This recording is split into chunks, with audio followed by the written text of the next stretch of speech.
Sam? Sam?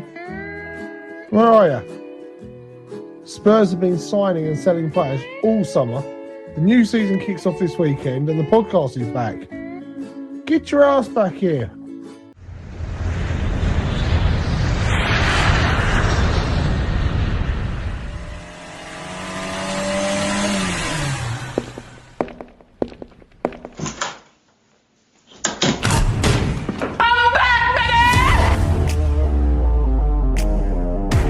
Welcome to the Spurs News Podcast, your home for all things Tottenham Hotspur.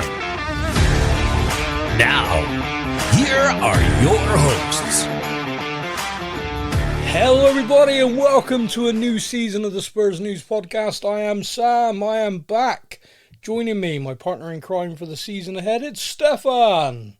I am also back. How are we doing? Good man, yeah. I am also back. Yes, you are, yes. I'm here as well. Hello. Did you like the intro? I did. Very good. I'm expecting special intros every week now. No.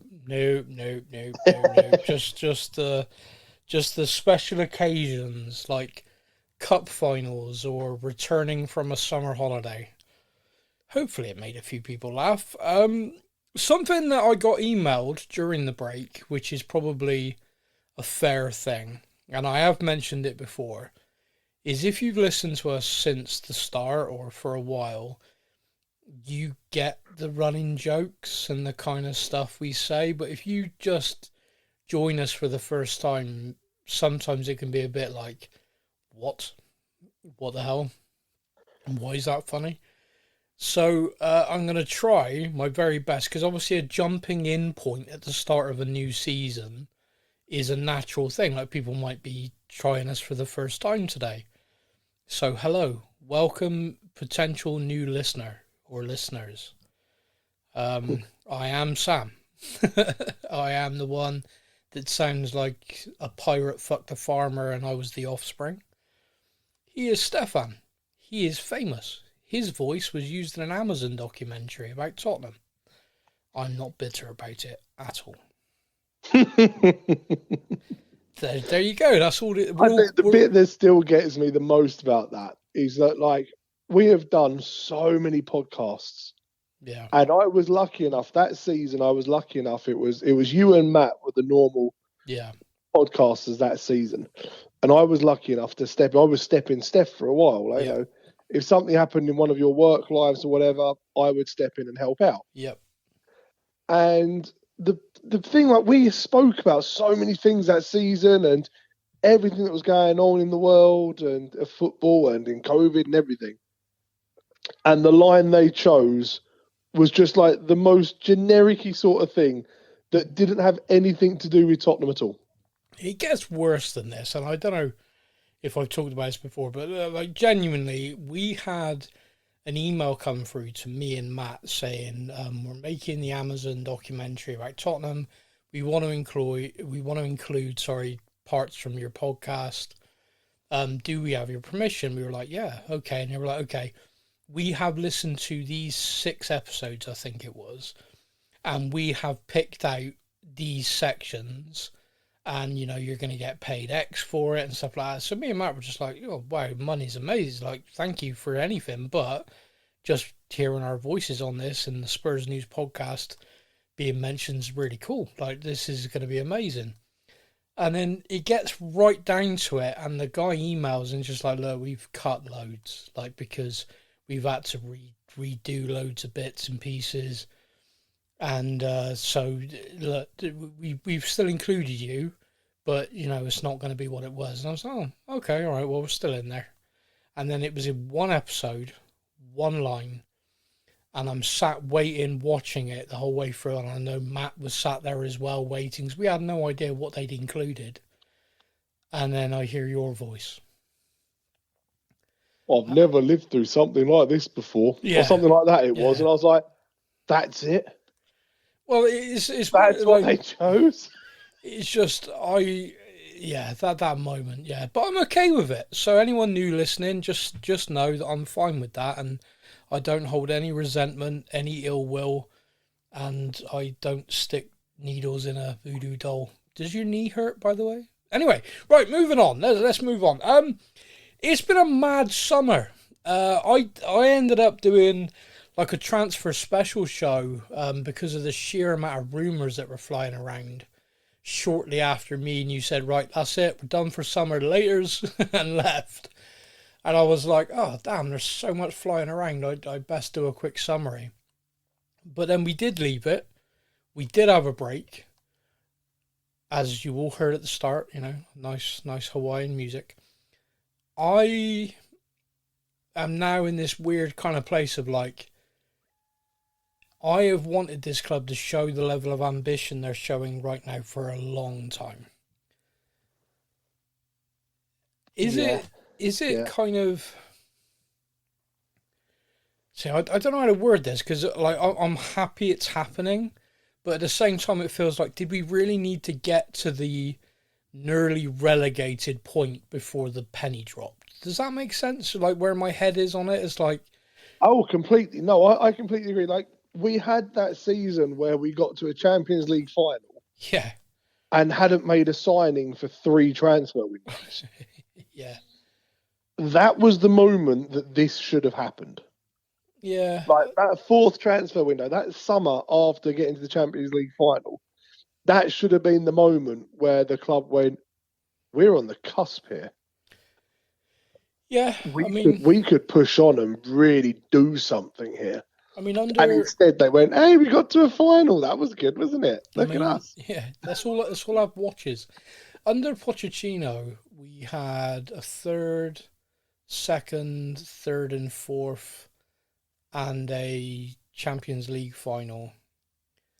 And there was no investment to kick on. He even was... Poch got us to a League Cup final as well. He did, yeah, in his first season. First full season. Jose also got us to a League Cup final. Didn't get to manage in the final, of course, because he got fired the week before. But again... That decision is still one of those ones that you kind of have to laugh at it now. Looking back, you kind of just got to laugh at, like... Well, I remember at the time being of a mind that he had to go because everything was dreadful. But never, ever would I have fired him before a cup final. And what makes it worse is it's now pretty widely known that we did it for financial reasons because of his contract. Bonus. Yeah, like if he'd won the final, he'd have been in line with X amount of money and stuff. And that's, yeah, I mean, Daniel Levy is still a divisive figure, I know that. And I think in years and years to come, people will remember the benefit of his tenure more than the negatives. But right now, there are still things that guy did that makes me want to scream. Like a one-off game against Pep Guardiola, which manager in the world football has a better record than Jose? There probably isn't one. But anyway, Ryan Mason did all right. We only lost 1-0. Yeah. So focusing back in on this transfer business, then there's been some mad stuff going on. So let's do the ins first, okay? Okay. Yep. Let's do the free transfers that have come in. Which, in fairness, we've done really well with. Dubravka. We'll start there. How do you feel about that one? For me, that is just a solid backup goalkeeper. Yeah. Like he's nothing exceptional, but if you get an injury or a cup game and fatigue and a bit of rotation needed, he's a solid pair of hands. A bit like when we had Fraser Forster. Nothing exceptional, but a decent backup, solid option. With no Europe this year, would you like to see rotation in the cups, or would you like Kinski plays if he's fit? I'm a bit of the old-fashioned side of I like the idea of a cup goalkeeper. How's that old-fashioned? I don't know, because it seems more and more that teams are now putting out, like, that's our number one goalkeeper. I know City last season had Trafford as their goalkeeper for the Cups. Yeah. But it seemed like most other people kind of stuck with their normal number one. Well, yeah, because that's the thing to do. Yeah. Whereas no, I quite like the idea of maybe the League Cup. The FA Cup, I still have that kind of the magic of the FA Cup. So I want the strongest starting 11 in the FA Cup, and then the League Cup, maybe put a couple more rotation options in. Okay. With no Europe from me, I don't see why we should do that. Like, if the squad, the game's a squad game now. You do have your first 11, but more often than not, especially with what we're trying to build this summer, it is a squad built around trying to find 2 options in every position. Yep. And that is a squad that then can challenge. That's what you need to do. And it's what we've lacked for quite a while. And that's why when injuries have ravaged us, it's just been awful. But the Bradford, like for me, yeah, like you said, solid signing. But with no Europe, I really want to. For me, winning the League Cup would be an amazing achievement. I don't want to risk that by throwing in someone cold in goal. No, I see what you mean. Yeah, I do understand what you mean. So, Dubravka, it's a 1-year deal. I'd like to think we are already looking at keeping options that are homegrown, potentially bringing someone in along those lines to challenge Kinski, not just be a number. I mean, Austin, love him, is club trained, homegrown. He's like going to make a career out of being third choice at the club, which is fine. Like that's what it is. But he isn't challenging Kinski for the number 1. And my fear always is if you don't have someone who's genuinely going to push, people tend to rest. Last season, Kinski pushed his way past Vicario and took his opportunity. He's starting this season as the number 1, definitely. It's going to be interesting. I think he is a fantastic goalkeeper. I also hope, like you say, I do hope that he's going to carry on pushing like he did last season. That's because that kind of fire that he had after the awful things that happened in the Champions League match. Yeah. That kind of fire and determination that he had. Yeah. I undoubtedly believe he's part of the reason he had such a good end of season game run. Oh no, I agree, and I'm hoping he keeps that for this season, and he could be a very, very good goalkeeper. Yeah, I just have that fear of I've seen it before with signs the new deal, now the number 1. Ooh, this is good. I can rest. That's my fear there. But hopefully we're looking at that anyway. But also coming in is Mr. Robertson at left back. I personally think that the Robertson at left back is the best deal we've done this summer. You think that's the best transfer we've made? I think so. I think free transfer. Yeah. But I think the experience, the leadership, which is something I think we have missed quite badly in recent seasons. Yeah. And the fact that he knows exactly what it takes. Like, he has won a lot of trophies at Liverpool. Yeah. He knows exactly what it takes. He knows he's worked under those standards from managers like Klopp, for example. Yeah. And he strikes me as the sort of player and sort of person that if the manager is demanding 110% and anyone is given less than that, he comes across the sort of person that's going to go, look, these are the standards. And I feel like he's that sort of person that would drag everyone's standards up. I think he's a very good signing. I would not say he's our best signing, but I would say he's a very good signing for the reasons you've just said. I'd agree with all of that. He is a naturally left-footed. Udogie has really struggled to maintain his fitness, and I think a large part of that is he has been rushed back consistently. There was a really interesting interview with Ange Postecoglou talking about a few players, and he mentioned that he felt that Destiny Udogie had the ability and everything to be probably the best left back in the world, but the thing that was holding him back is the fact that at Tottenham there was never a player that they could naturally substitute him for. So when he was fit, he was straight back in. It's interesting because obviously Jed was playing left and Jed was doing very well. But there is something about having a naturally left-footed player there which balances the team better. So Yeah, like having the right-footed left back under Ange, because of the way he inverted them into midfield, you could get away with it. Yeah. If we're playing more of an out-and-out, I want the left back to get up the wing and whip a crossing. Yeah. If you're cutting back inside every time to put a decent crossing, it doesn't take long for a defender to go, yeah, go on, run past me, because I know you're going to turn back to me anyway. Well, the thing is wingers now generally play on the opposite side. So if you're right-footed, you're playing on the left and vice versa, because wingers now want to cut in. If you've got a fullback doing the exact same thing, to defend that's a piece of piss. Just showing the outside. They all know you're running at the corner of the box, not at the byline. And if you think back to last season, that's all defences did against us. Show us the outside. Because you're not going to cross with your weaker foot and you're going to cut back and the attack dies. And if you suddenly just think of that, you're like, holy shit, yeah, I watched that happen 1,000 times last year. Yeah, time and time again. So having a player who is naturally left-footed, generally keeps himself fit and available, is a genuine rotation option, not just he's going to push. He's the Scotland captain. He has not signed for us to sit on the bench. And Destiny will know that. So both of them, I'm hoping we'll see the best out of both. And that this season could be really, really good for us. And of course, the other free transfer, which is largely gone under the radar. Not so much probably Nebraska, but Senezi, who signed from Bournemouth.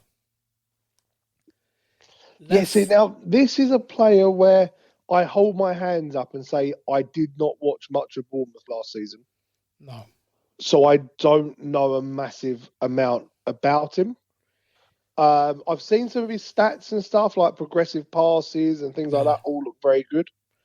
It's interesting because he played in a good team. Like Bournemouth last season were a good team.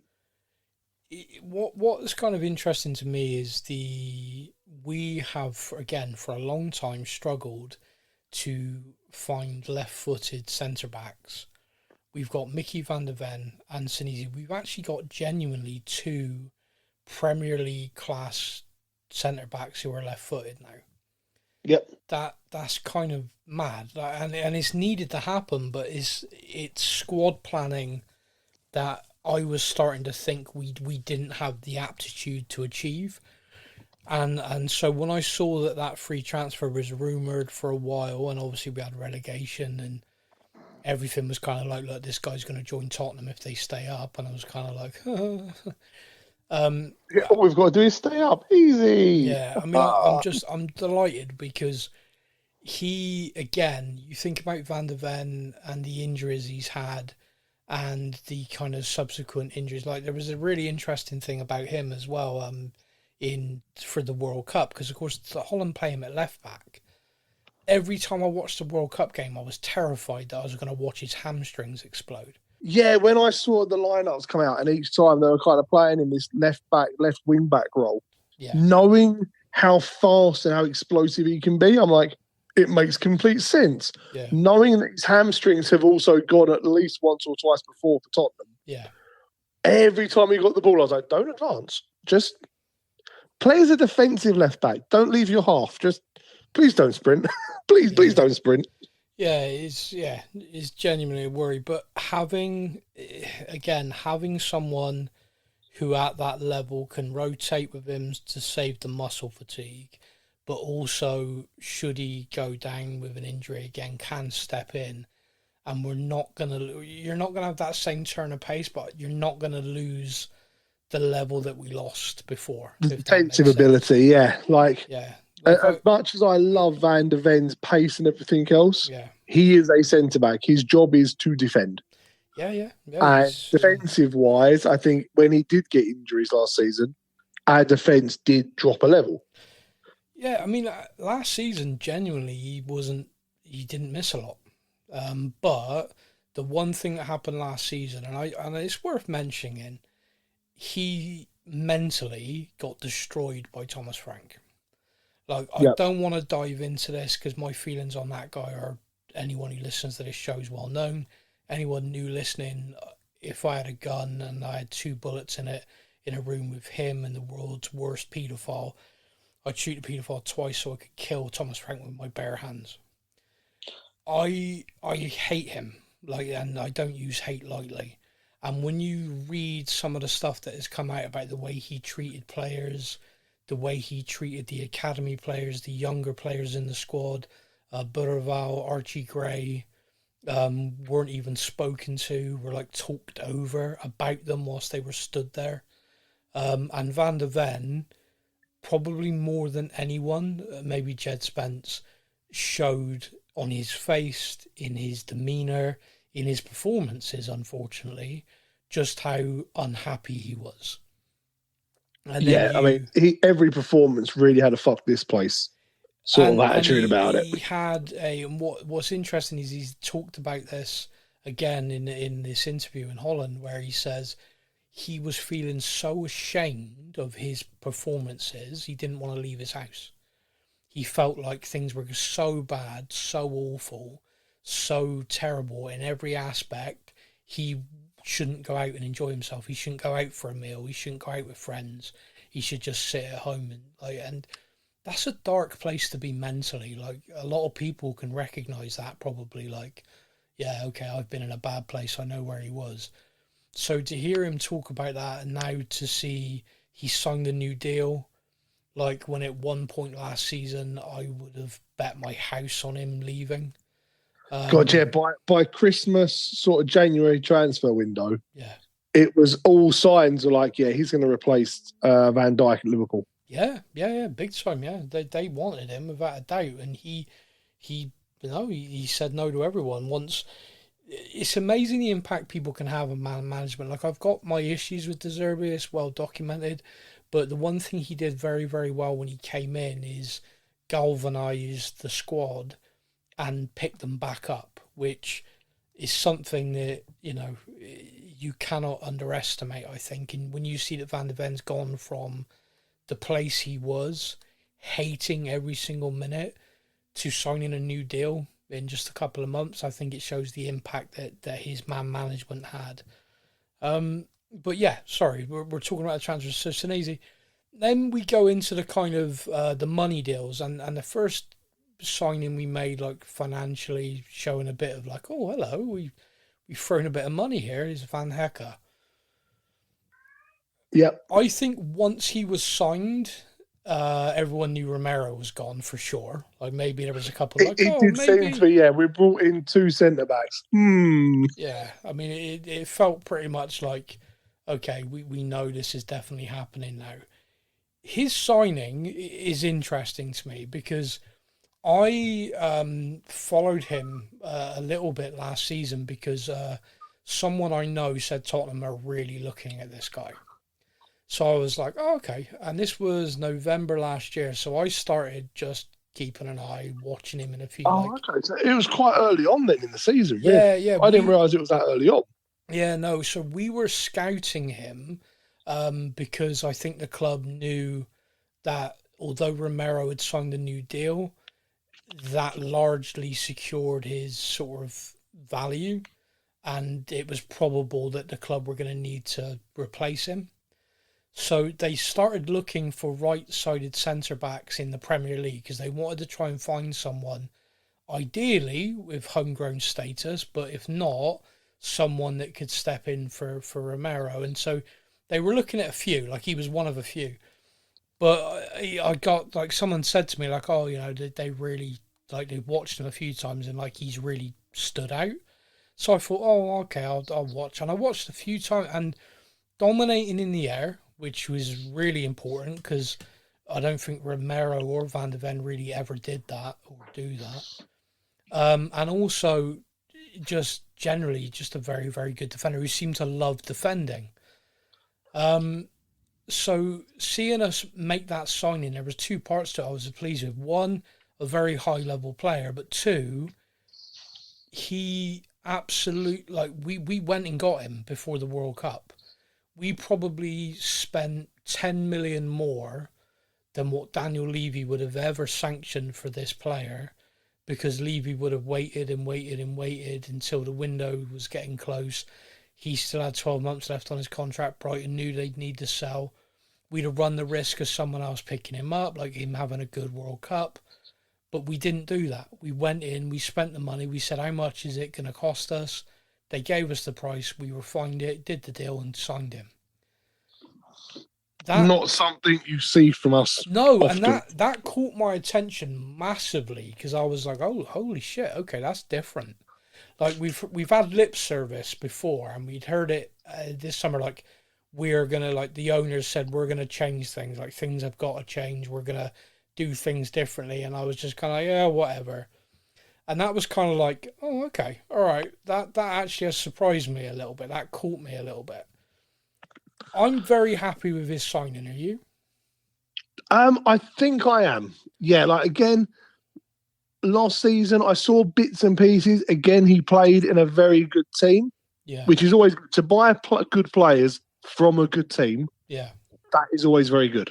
I find, like, if you're picking up a good player from a bad team, okay, fine. If you're picking up a good player from a good performing team, it always means they're kind of coming in with a little bit more of a stance behind them. Okay. What made me chuckle was the first time I watched him play as a Tottenham player. Yeah. He scored an own goal at the World Cup, which did make me chuckle. Oh, yeah. It was like, yeah, there we go. We've signed a good player and we've turned him Spurs. But yeah, I think him, particularly with him and Van de Ven, I think we could be, I know someone else said this before, the whole Jan and Toby thing, having people that play for the same country and the same nationality and that bit of extra connection. Yeah.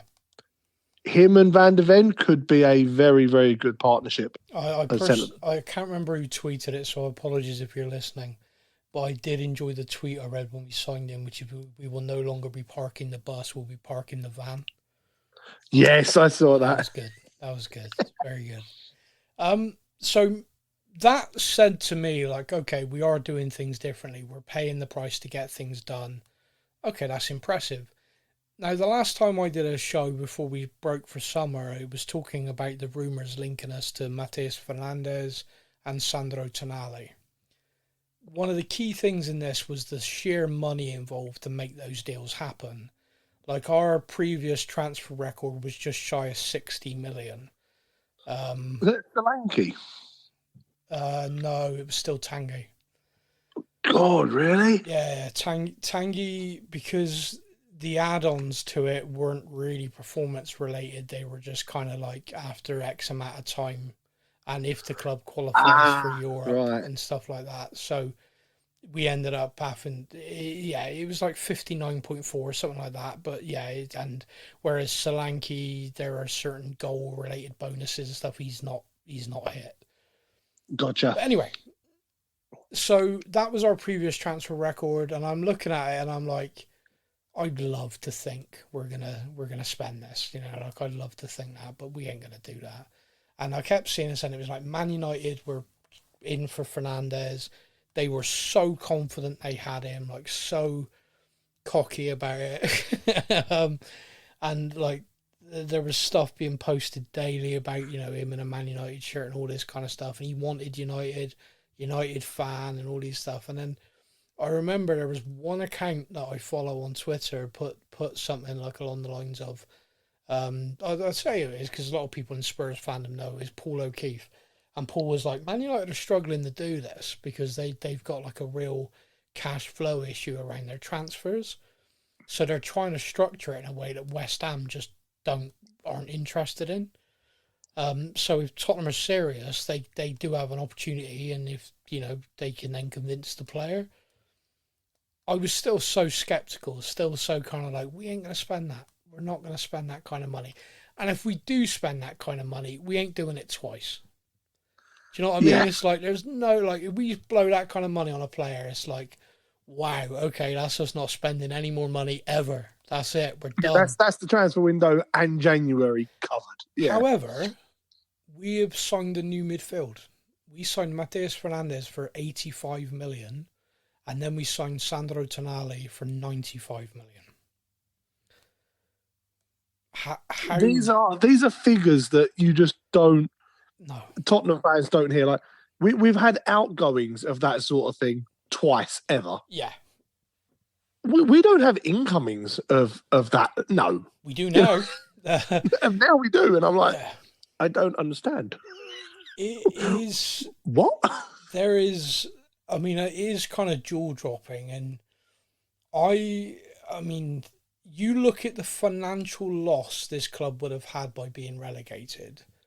Yeah. Spending that is just a drop in the ocean. If you manage to get Champions League again, they've paid for themselves. Which sounds mad, but it is the reality. The finances of that competition is so vast. And if you can establish yourself back in it, getting past the group stage, it's kind of crazy. As we've seen, the new format of the Champions League, there's an extra two matches which help with income. Yeah. At least, and really, you've got to be really quite poor to not get at least another two matches in the playoff round. Yeah, the European Super League proposal really did help financially with the Champions League reformatting, but we'll leave that there. Yeah, gee, I wonder why everyone did it. Oh no, I'll never work that one out. To me, like you said earlier on about you think Robertson's the best signing. For me, and maybe there is a little computer game bias, I'm not going to lie, Sandro Tonali is the best signing we've made. So let's just quickly touch on it. So during lockdown and just after lockdown, the two of us started a multiplayer Football Manager save. We did. We started as different teams. Yeah. And I think you started as Tottenham. I can't remember who I started. I was maybe Inter Milan or someone. I can't remember. Man. I can't remember who it was. But like your key sign was this Italian midfielder. Yes. Called Tonali. Yes.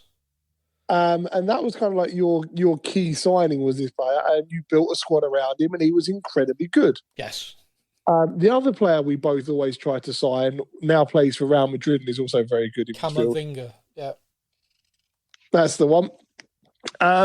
So yeah, we've both kind of got this little affection towards Tonali because then I started signing him in my single player games. So I was like, Sam really raves about this guy. So I started signing him as well. Never expecting to really see that the Football Manager signings become actual signings. It's funny how it can happen though, because they do a lot of research. I mean, sometimes they get it horrifically wrong. But yeah, sometimes they get it spot on. Don't tell your story about Neymar. It's embarrassing for me, for you. I was going to say, for anyone that's played the Football Manager 24, which I still classify as the last Football Manager they made, because the most recent one was crap, I started to save as Southend United because that was my local club. Yeah. And I managed to get them promoted to the Premiership, and I had a midfield which was Morgan Rogers, Elliot Anderson, Shirksey, and Nico O'Reilly. And I'm intriguing. They really did them dirty on those four players.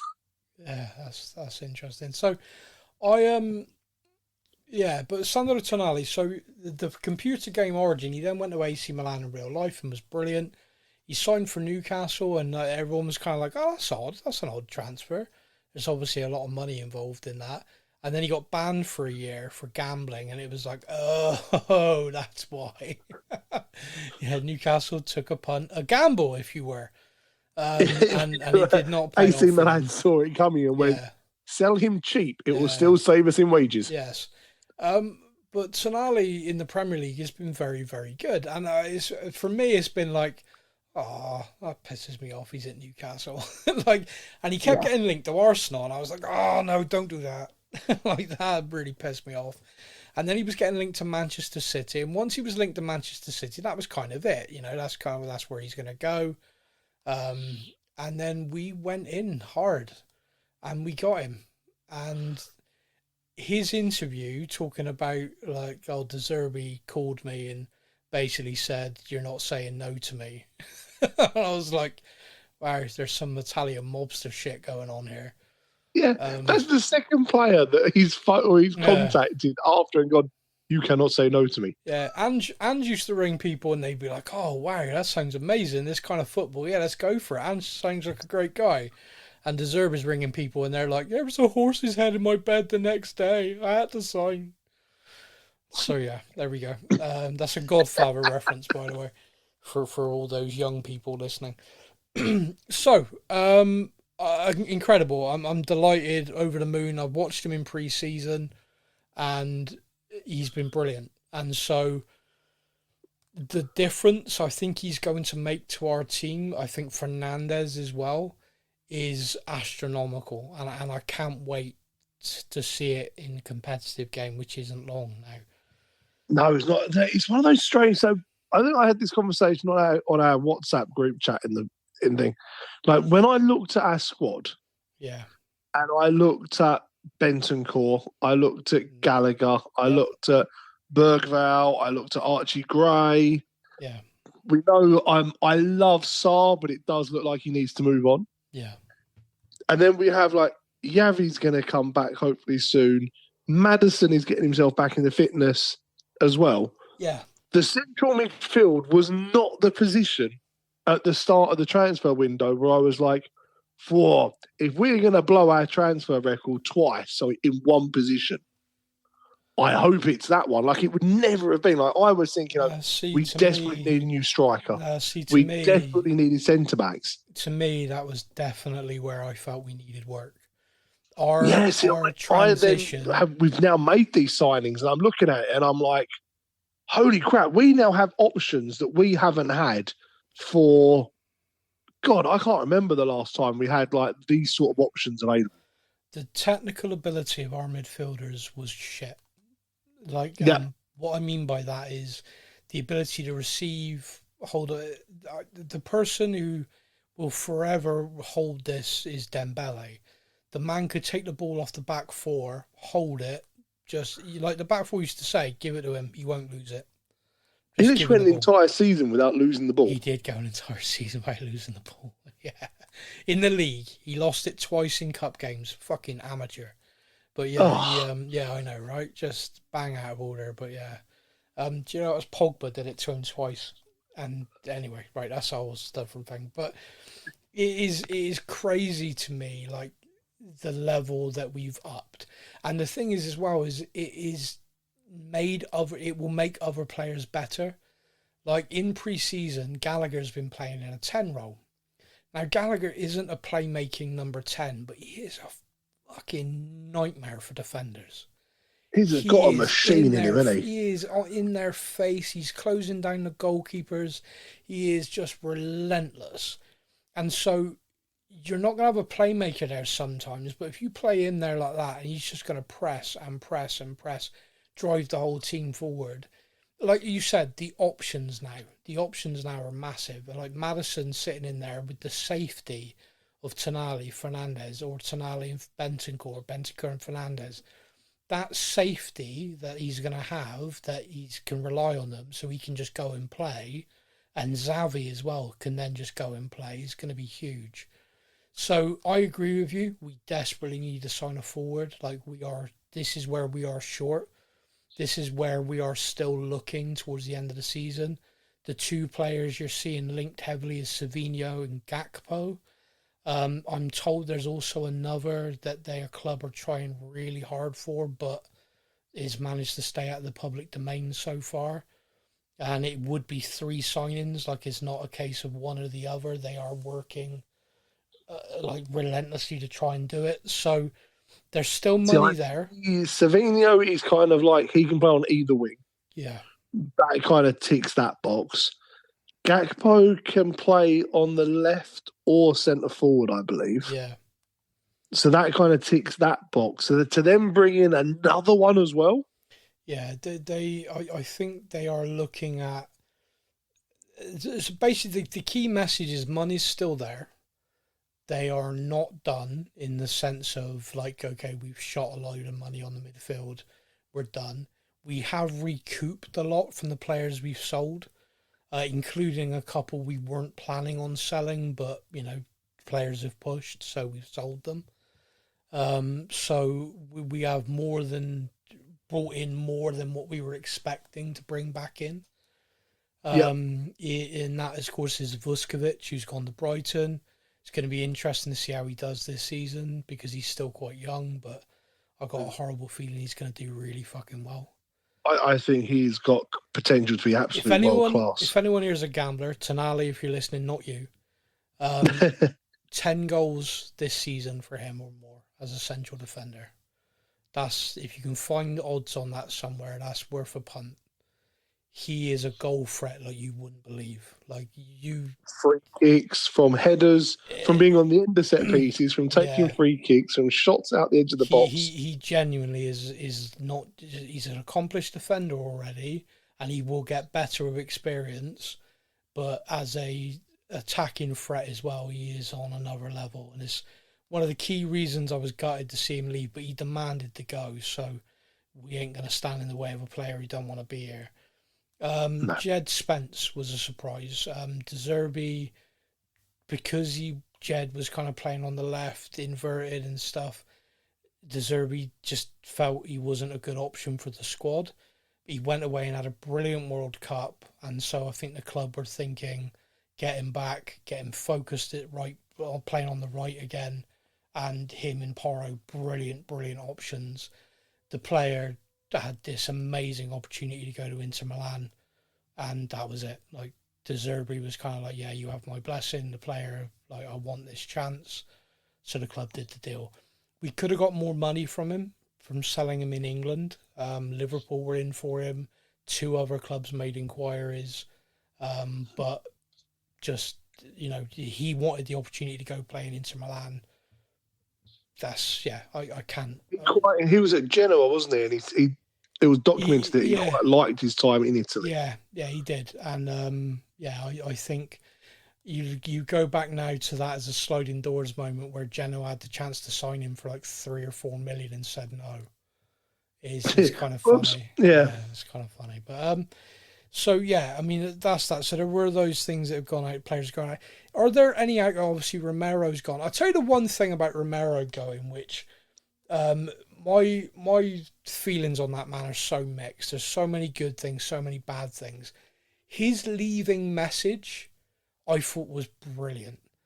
And I luckily know someone well enough to find this out. He did write it. That's not PR. He wrote it, and it was translated into English because he can speak English. He just chooses not to. He's a prick. Yeah. Why is it? Because he said in the message, like, I know I've not been perfect. Like, he's basically admitted, like, I know I've been a prick at times, but, like, I do love this club. His agent, about a month ago, leaked that he'd be happy to sign for Arsenal because Arsenal made an inquiry about him. It is not unusual. I won't lie, that was my final. Like, there was a lot of nails in that coffin already. But the leaking that he would have gone to Arsenal was by far the final. I was like, yeah, right, fuck off. So let me put this to you, right? You're a player and you want to sign for Atletico Madrid. Atletico Madrid are offering about 20 million less than English clubs are offering. Tottenham are stalling because they want the money, but Atletico Madrid cannot go any higher. Can you think of a better way of making that deal happen than leaking that you'd happily sign for Arsenal? God, yeah, fuck it. Anyone, join anyone but them. Yeah, that's it. And we did the deal, within a week of that leak? That was his agent. I mean, he might have, but I don't think we would have ever sold him. I think it was I won't have to make that decision because the club will never do it. However, if everyone knows that I'd be happy to and they're interested in me, which went everywhere, I think that Atletico Madrid deal get done pretty freaking quickly, and he was right. But you read his message to us. Why is it that a divisive figure who's largely been an asshole the last couple of months wrote a more heartfelt goodbye to us than Harry Kane did? And why does it still bother me? Yeah. Like, Vicario's message to us was better. Like, why is it these players leaving are writing, I don't know, Jed Spence, like all of them. And we got from Harry's like, I'm in Germany now. Like laters. What? that was it. Like, you've been here your whole life, you bastard. Anyway. I must say, with Vicario leaving, Yeah. I know it's on loan with an option to buy sort of thing. Yeah. But he kind of put the montage video of all that, some of his saves and stuff. Yeah. And I'm like, God, I feel like I'm not quite sure what happened, but clearly there was a moment that kind of changed everyone's perception, because you watch the highlight reel he put together and you're like, fuck, he made some incredible saves. Do you know, like, Jesus, some of the saves he made. Then I'm like, what happened? Like, I was a massive defender. What was the moment? He got injured and then just like never came back? I was a massive defender of Vicario, as people used to criticise him from corners, and it was a narrative I argued about all the time. People Sam Clatterface, Sam, and Gary Neville and people like that. Just like the minute like they get something in their heads, they're going to talk about it constantly, even if the stats don't back it up. But I got sent something which blew my mind, which is a statistical breakdown. So again, new listeners won't know this. People who do know. An old school friend of mine is an actual scout who works in football. His specialism, if you like, is goalkeepers. It's one of the things he's discovered, a couple of very good keepers. He scouts, and that's one of his main things. He sent me a breakdown that he did himself on Vicario season 1 and season 2 at Tottenham. Every single metric of statistic wise was the highest in the league in season 1.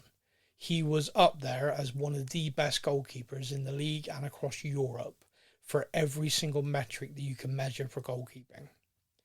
In season 2, his level dropped so much in every single metric, and I mean, like, I'm looking at it going, I don't believe this, and he's like, well, I can back it up, here's all the data.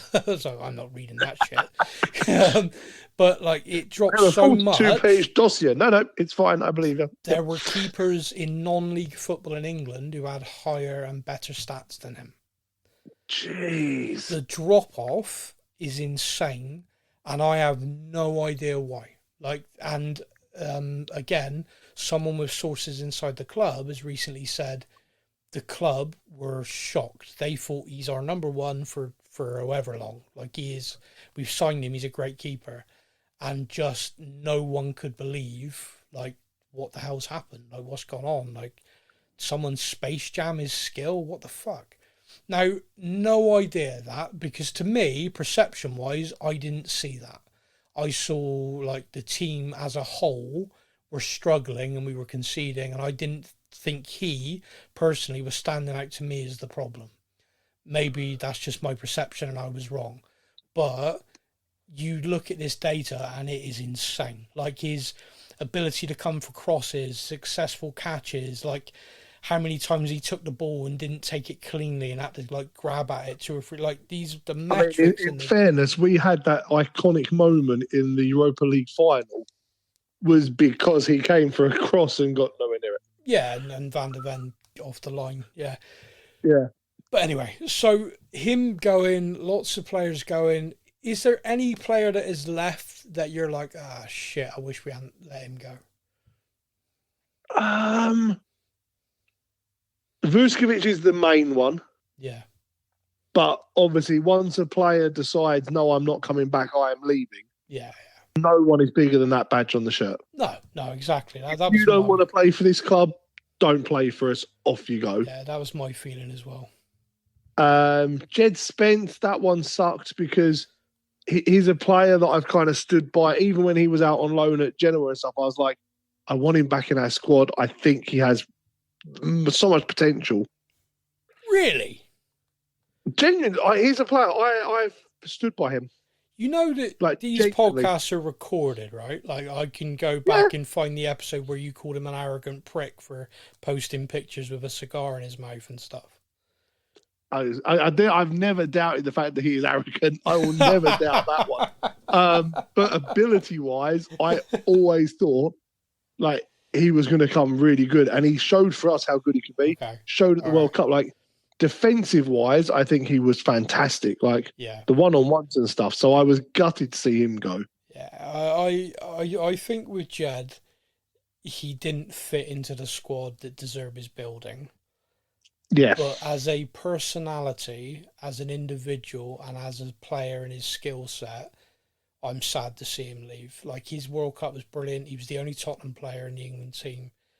He was great, and like to see him leave off the back of that is sad. But I'm kind of trying to flip it around, and like we are having to do a complete rebuild because of the shit state we've been in. Yeah, I'm so and I think we need to be that painful summer that we were promised yeah by yeah Poch. yeah. It was still needed, and I think we are now kind of seeing that Yeah. they're I'm not afraid to get rid of players that don't fit the system, which is something we've never done before. if he'd gone to Everton, I'd be pissed. But he's following a dream. Yeah, I'm still a Jed Spence fan and will remain one. And it's seeing him play in the Champions League for Inter, etc. I'm looking forward to that. Like, I'm looking forward to following him this season. So I'm okay with that. To me, Will Lancashire, that's the main one for me, though. there you go. I was just about to say. I think when we are struggling for strikers, selling Will Lancashire was dumb as fuck. Like, I genuinely believe, and I know I say this about academy players and younger players all the time, that with Solanke injured all the time and Richarlison is, reliable as a chocolate teapot, you had a striker there who's young, English, determined, and he worked in the summer like a lunatic. Like, he was not just posting videos for kind of look at me and what I'm doing, behind the scenes stuff. He was working with the fitness coach that Harry Kane worked. Do you remember that summer Kane came back like, holy shit, Kane's ripped. What the happened in that summer? He basically, there was this coach that Kane worked with, and Lancashire worked with him. And this kid is already started his career in the Championship. I think he scored 3 and 2. 3 and 2. Yeah. And he is humble. He's hardworking. He is physically strong. He's a great finisher. He's smart. He knows like positioning. I think that is one of the dumbest decisions we made, because going in, like, if we started our first game this weekend with him at 9, I'd have been delighted. Like, I'd have just been like, oh, 100%. I've actually put 2 bets on Will Lancashire. Okay, all right. I have a £5 on him being the top goal scorer in the Championship this season. Okay. I can't remember what the odds are. And I've also put £5 on the fact that he will play for England.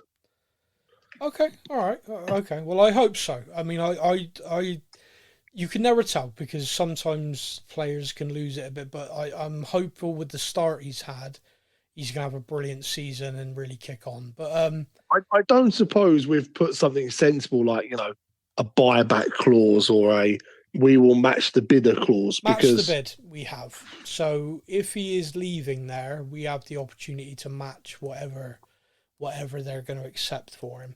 Plus, we have a sell-on, which gives us an advantage. So yeah, that does exist, but still, to me, I'm sad that's happened. I think the transfer that, if it goes through, will upset me the most is selling Berval. Yes. I think he's a generational talent, and I think he's not been able to show it because we've been so shit.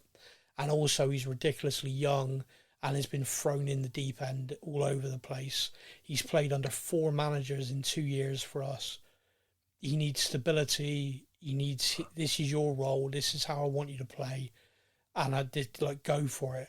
He has the opportunity to leave, and he has the opportunity. I think it's 8 clubs now are willing to spend anywhere between 40 and 60 million on him this summer. So we have the opportunity to sell the players. I really hope De Zerbi can pull a master stroke there and keep him. De Zerbi's policy is, and I got to respect it, if you come to me and you want to leave, you're gone. I only want people here who want to be here. And I get it, and I do have to respect that. And I think when you look at what he's done and what he's built, I can understand why Berval, watching Fernandez and Tonali arrive, went, oh, fuck this, I'm off then. I can understand that. However, I'm hoping in pre-season he's seen you've got to rotate players to keep them fit, and he should know from the last 2 years, shit's going to happen. You are going to lose people. Like, injuries happen. He could start the first game of the season in that 10 role, and I'd be delighted. Like, I'd back him. He's a goal threat. So for me, I desperately don't want us to sell him. I will understand if he pushes to go, and we do. There are options right there, and it's kind of all on him. It's what he wants to do. If he decides to stay, I think the club are sat there with a pay rise and a new contract for him. If he wants to go, there's so many teams who will take him in a heartbeat. Gotcha. But I think him and Archie Gray, I think, are a combination that has got, future superstars. Archie Gray, what's his best position for you? I still think a number 6. How would you feel, genuinely, if he himself came out and said, I want to be a right back? If he comes out and says it, fine. Fine. If that is his choice, if he goes, you know what? I've been playing more games there, and actually, I want to do this. Okay, fine. As long as that's kind of his choice. But I genuinely believe, as a number 6, he has potential to be a superstar. He's good on the ball. He's calm on the ball. His passing's good. Could you not argue that at right back, all of those attributes would also mean he has the chance to be a superstar? If that is the position he decides he wants to play, and he puts everything into it, then yes. I don't see him as so much of an attacking fullback though. Yeah. I've not watched him play and gone, cool, yeah, he's the sort of player that's going to sprint past the defender and whip a ball into the box. Yeah. He for me, it's more of a get him on the ball, calm, present, reset, move the ball on. For me, I want to see him playing in midfield like you. And I am concerned that we are going to start the season with him as cover for right back rather than having signed someone to replace Spence. I understand, you can only sign what's available, but that does concern me. Okay. One of the funniest things we do on this podcast, and I say funniest because it's brutal, is every year on the first episode, we as the admin team for Spurs News will do predictions. Yes. We then will read them at the Christmas special as a kind of let's see how they're looking. And then, of course, at the end of the season, the finale, we go over them to see how we all did. Last season, and largely the season before, we were all very wrong. Very, very, very wrong. And so I thought, genuinely, going into this season's predictions, people would be really tentative and really kind of, okay, let's dial it back. However, us spending has clearly had an impact because nope, everyone's going for it. See, I've actually got, I need to message you actually, one of my predictions I'm changing. Well, you can do it live. We can go for it. So, we're going all out. So I'm going to start with New Boy, order of arrival. So New Boy Ryan, Newbie as he's known, he says final league place 6th. Yep. FA Cup, he believes we're going to get as far as the quarter-final stage. The League Cup, he thinks we're going to get to the semi-final. He thinks the top goal scorer this season is going to be Richarlison. And he thinks the player with the most assists this season will be Tonali. The question we ask, because Tottenham have got such a bad habit of doing this, is will De Zerbi still be in charge? Ryan believes yes, he will be. Yep. Okay. Polynesian Dan, who's called that because he's a fucking unit, by the way. That's why. Final league place, he has also gone 6th. FA Cup, he thinks quarter-final. League Cup, also the quarter-final. He thinks the top goal scorer will be Solanke, with the most assists this season coming from Maddison. His answer to will De Zerbi still be in charge is also yes. We now head across to our Instagram admin, lovely, luscious Laura. Gorgeous, beautiful woman whose birthday is coming up. By the way, it was your birthday just gone, so happy birthday for you. Thank you. First. Thank you. I'm old. Yeah, you are. And Laura's birthday is coming up soon. Do you have any idea how old Laura's going to be at this birthday? She's 20, or looking at her pictures, I'd say about 28, 29 maybe. Look, which pictures, the naked ones or the normal ones? All of them. Oh, okay, because if you see the naked ones, like, wow, oof, that's a lot of work's been done. That's a lot of money invested in that. Sorry, are we still on? Shit. Anyway, luscious Laura, final league place, she's gone 7th, the lowest so far. FA Cup progress, she says quarter-final. The League Cup, she says the 5th round. She also backs Richarlison to be the top goal scorer and also backs Tonali for the most assists. Now, will De Zerbi still be in charge? She says no. Now, she's put in brackets, it will largely depend on how we start. But she's saying no. No. I think that is because of the nature of his personality. Yeah. Like, no, I'm not. For me, he has like Conte's ego and combustibility, but doesn't actually have his CV to back it. So far. Yet, yeah. So, Stefan. Step in, Stefan. Okay. Yes, Super sub I've Stefan. probably changed all my answers, but yes, go on. Your final league place. You told me 6th. I still think 6th. Yep. Okay, the FA Cup. Can I ask you why you did this? Why are you saying round of 32? Why not 4th round, 5th round, quarter-final, semi-final? Because I genuinely couldn't remember how many rounds there were for the quarter-final. So what is round of 32? Fourth round? 5th round? Like, it's your prediction, man. You tell me. Like, I genuinely got no idea. When there's 32 teams left, so then half of that is 16. Then so it's final, semi-final, quarter-final. Not the next one, the one before that. So 4th round? So you reckon we're getting knocked out the FA Cup in the 4th round? I just have this feeling that we're going to draw like a Liverpool or a City or something early on. It's fine. No, just the whole round of 3, like, and you've done it on the League Cup, round of 16. So that's the League Cup I'm changing. That's the one I'm changing. All right, so League Cup, you're going to get to... I think we make the final. Okay, all right, but we don't win it.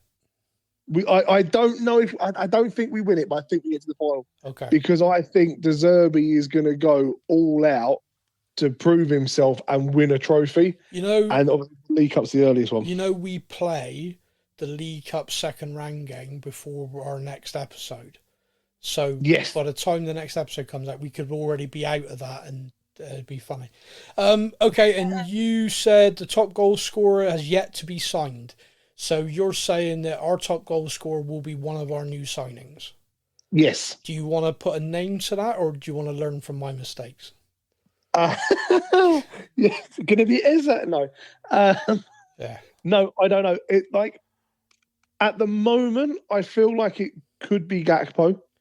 All right. If the sign comes in. However, you've mentioned there's a potential third, so I'm now going to hold on that. All right. Okay. All right. And when the transfer window closes, I will then tell you which one of the it is. All right. Most assists, you've come up with, I'm guessing, another new signing called Porto. I've never heard of Porto. Is he an academy player? I hate my phone so much. Yeah, blame the phone. I'm guessing you've seen Porro? Porro, yeah. Okay, and will De Zerbi still be in charge? You've said yes. Yep. Okay, so that leaves it with me. And last season, I got shit because I was like, I think we're going to be 10th. Thomas Frank's a piece of shit. Man, was I wrong? You were way over optimistic. Yeah, I was, yeah. But this season, I'm saying we're going to finish 3rd. 4? Yeah, I know. 3rd? Yeah, I was going to go higher, but I decided to 3rd. I think we're getting to the quarter-final of the FA Cup, the semi-final of the League Cup. I think our top scorer is going to be the revitalised Dominic Solanke. I agree with you on assists. I think Pedro Porro, or Mr. Porto as he's now known, is going to get the most. And I think De Zerbi will still be in charge. Oh, third. Yeah, there's two reasons for this. One, I think we have invested well and it has genuinely improved us. And two, there are a lot of teams in flux. Liverpool are in flux again. New manager, going to be some changes. Man City are clearly in flux. New manager, changes. You've got that across the board at a number of clubs. And I think that's going to enable us to jump with no European football. We've got the opportunity to jump in. That's my thinking. See, I thought I was being optimistic and I was going to move my prediction from 6th to 5th. Yeah, no, don't get me wrong, man. At the end of the season, you could all be laughing at me. So it's just right now. Unfortunately, I know this is a Tottenham podcast and this really hurts me to say it, but at the moment, I can't see past Arsenal winning the league. Yeah. I think Chelsea, could be second. No, not a fucking hope. I think Alonso coming in, I just have a horrible feeling that he is going to do really well there. They've already got 10 players who are publicly saying he's shit. Their owner is trying to sell the club again. I don't think Chelsea are going to be competitive.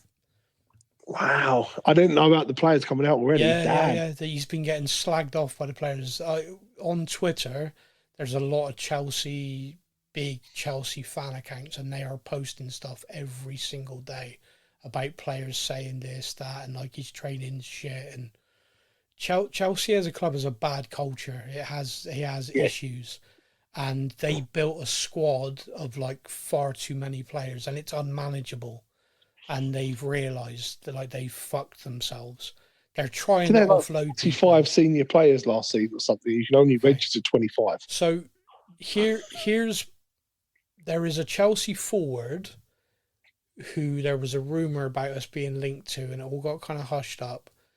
And I do think there's some truth to it, and that's Jackson. Oh, see, I don't want that signing. I would be over the moon. Yeah? Yeah.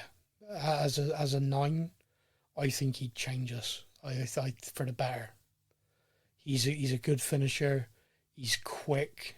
He is constantly playing on the last shoulder, and with the right players around him, I think he'd be very good.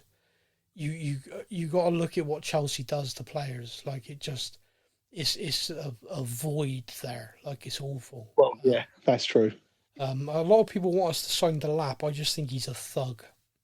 I don't see a player there. I could be wrong, but he was very good in his Ipswich thing, but I think that was a bit of a case of big fish, small pond. Well, yeah, I mean, he went to becoming a medium-sized fish in a fucking ocean at Chelsea. He needed to be smarter with his transfer decision, but that's the same as so many players.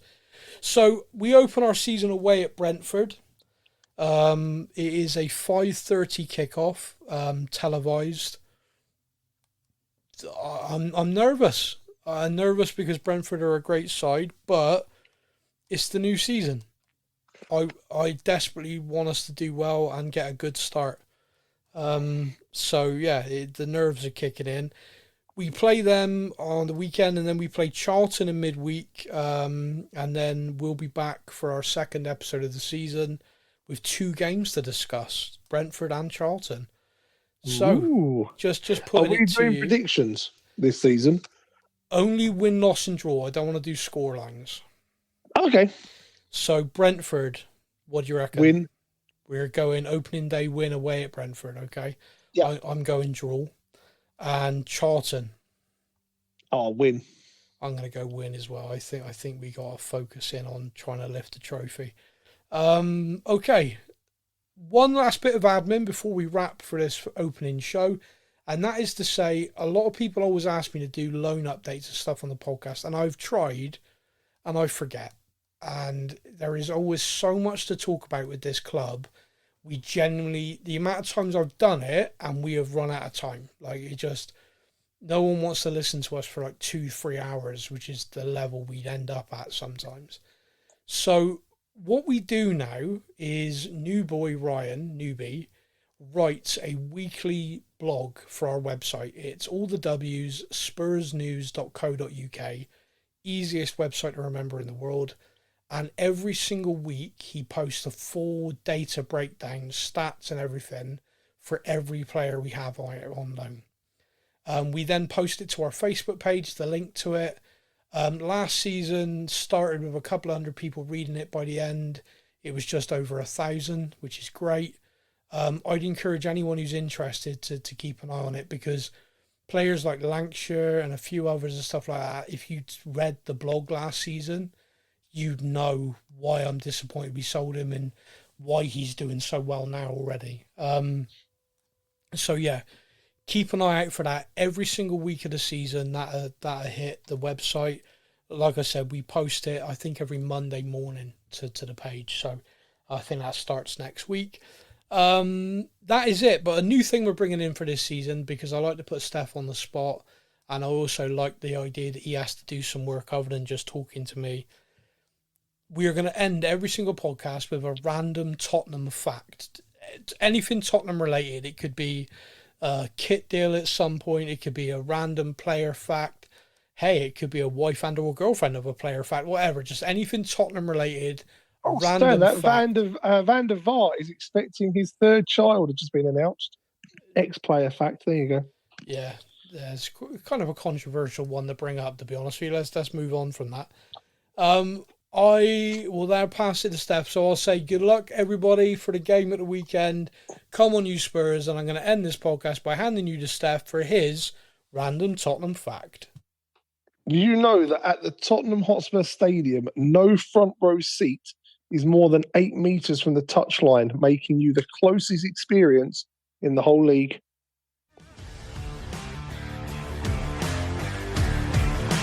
Thank you for listening to the Spurs News Podcast. We hope that you enjoyed the show. Stay up to date with all things Tottenham. Follow us on social media. All links are in the podcast description.